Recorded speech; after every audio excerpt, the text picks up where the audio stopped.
Good morning students. Today we are going to start with a new chapter, that is force, work and energy. It is a chapter on page number 139 of your science books, and so the chapter is force, work and energy. And in this chapter we are going to learn about force, what is force, different kinds of force, work, different kinds of machines, how we are able to work, why do we need to work, energy, why do we need energy, different kinds of energy. So relating to this is the chapter force, work and energy. But our today's topic is force, and so today we are going to learn all about force. What is force? And because you have learned, I think in last class, in class 3 you have learned about force a little bit, that force is a push or pull. So a push or pull is called force. So today we are going to learn about that. So what is force? Force is a push or pull. For example, you push something or you pull. When you go out, you push the door, and then when you come in, you pull the door. So that is called force. You are applying force to something. For example, here I have pen. I am picking up the pen. I am applying force to hold the pen. I am opening up the marker. I pulled the cap of the marker and I pulled the marker. So this is also force. So these are all force. We use force in our daily lives. Without force we will not be able to do basic things also. So force is very important. And what is force? Force is the push or pull. The act of pushing and pulling is known as force. Now, as I said, we use force in daily life, from picking up something to holding something to kicking a ball to raising our hands to using machines. Everything is related to force.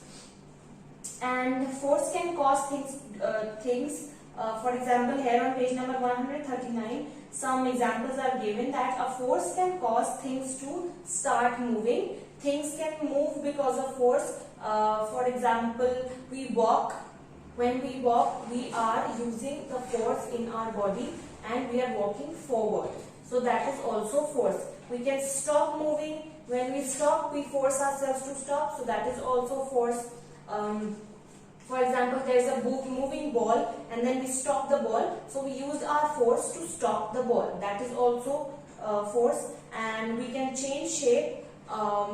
There are various examples. For example, when you squeeze something, you are applying force on it. And even, for example, elastic band, when we have an elastic band, we stretch it, it becomes large, and then when we leave it, it becomes small again. So the shape is also changing. So that is also influenced by force. And the change in position or direction. For example, here I have my pen. Here I have my pen and I am keeping it on my hand over here. Then I place my hand over here. So there is a change in position. And how it happened? Because I applied force on my hand and then I shifted my hand. So this is applying force. So all these things happen because of force, because force is applied to them. Now we are going to learn about different kinds of force. Force is of different kinds. So now we are going to learn about all those kinds of force. So there are various kinds of force. Today we are going to learn about these kind of force. Now the first one is muscular force. What is muscular force?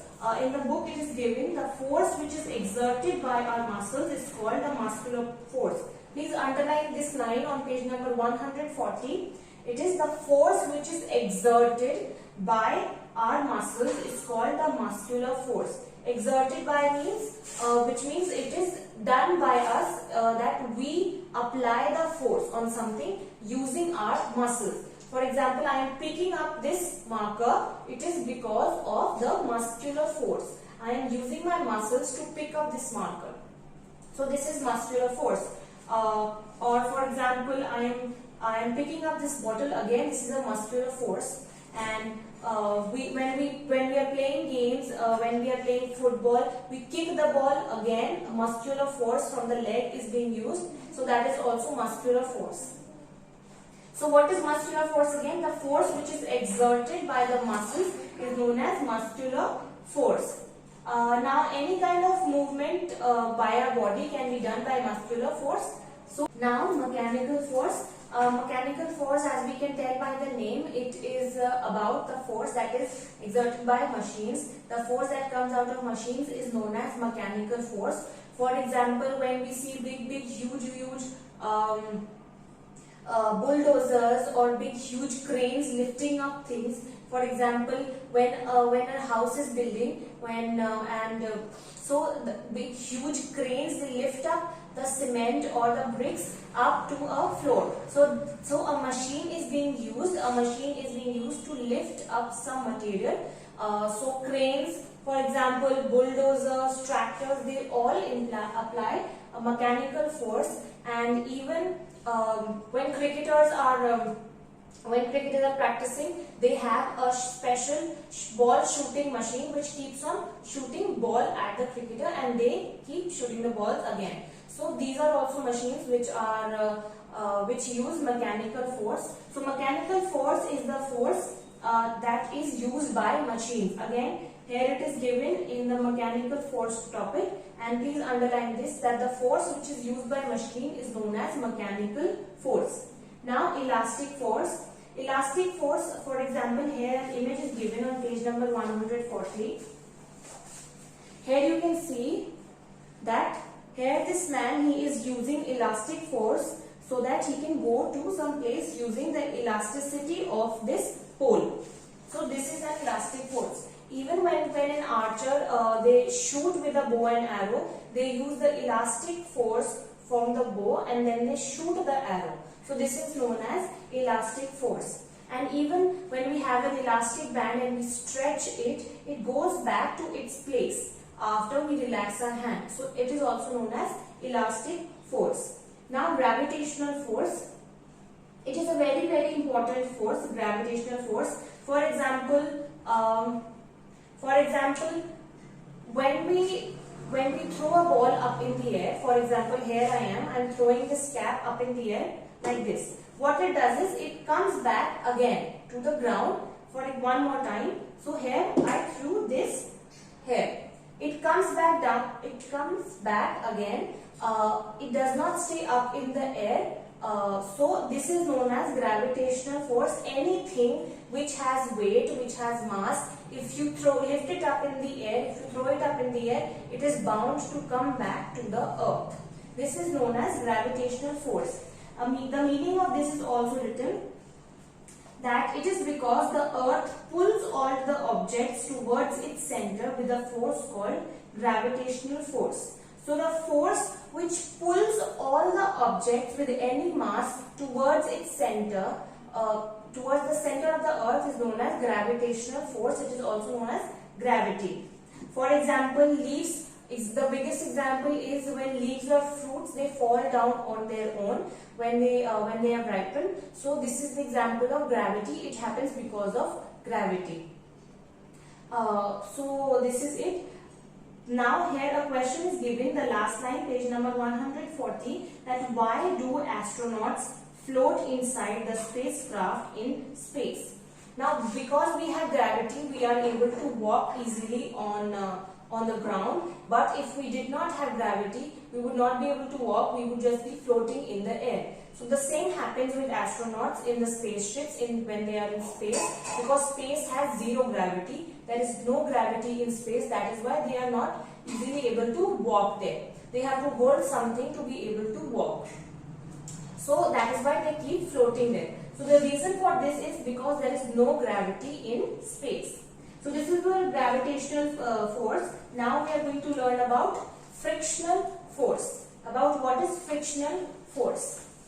Frictional force is a force that keeps an object moving and stops the object from moving. So this is known as frictional force. For example, when we are riding a bicycle and we stop moving the pedals with our feet. So what happens is the bike slowly slows down on its own and then it stops. The same goes with the ball. When we are playing with the ball and when we kick a ball, after a while the ball also slows down and then it stops on its own. It all happens because of frictional force. It happens because of friction. And we see all of this in our daily lives. Like I told you, like riding a bicycle, like playing with a ball, when a car is moving, so things like that, they use frictional force. Now what is frictional force? It is given on page number 141. Moving things slow down or stop moving on their own because of some kind of force acts on them. This force is called the force of friction or frictional force. Now so this says that anything that is moving, it stops on its own or it slows down and then stops. It happens because of a force, and that force is known as either force of friction or frictional force. So again, that is why when we are skating, we stop ourselves, and then when we are skating also, our roller skates, they slow down and they stop on their own. So that is how frictional force it works. Now friction is very, very important. It is given in the fourth paragraph on page number 141. Friction is very, very important. Why? Please mark this paragraph important, because if there is too much friction, the skater would not be able to skate at all. If there is too much friction, we will not be able to move at all, and if there is no friction at all, nothing will be able to move. That is why right amount of friction is very, very important. Now we are going to learn about magnetic force. Everybody has seen magnets. For example, we have the usual example of magnets is that we have fridge magnets. They are for decorative purpose, and when we put them on the fridge, they stick to the fridge. So those are known as magnets. And how do they stick to the fridge on their own without any adhesive, without any glue? It happens because of magnetic force, because magnets have magnetic force. And magnets, they attract metals. For example, iron, usually iron or metal objects like iron nails. So if you hold a magnet in front of some iron nails, the iron nails, they will stick to the magnet, and that is because of the magnetic force. And often when two similar poles of a magnet are brought closer to each other, they repel each other, they get away from each other. So this attraction and repulsion is known as magnetic force. So these are our types of forces that we have learned about today: muscular force, mechanical force, elastic force, gravitational force, frictional force, and magnetic force. This was the topic for today. Now it is important that you read this topic on your own about the force and kinds of forces, and especially learn those lines that we have underlined. That is all. Thank you and have a nice day.